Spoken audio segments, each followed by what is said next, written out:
واجعله لي إماما ونورا وهدى ورحمة. اللهم ذكرني منه ما نسيت وعلمني منه ما نسيت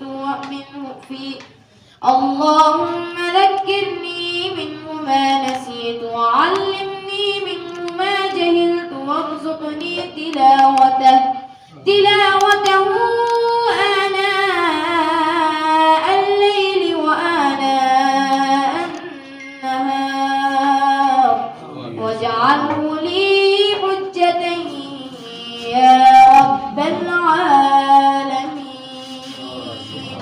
آمين بجاه النبي الكريم. سبحان الله ما شاء الله.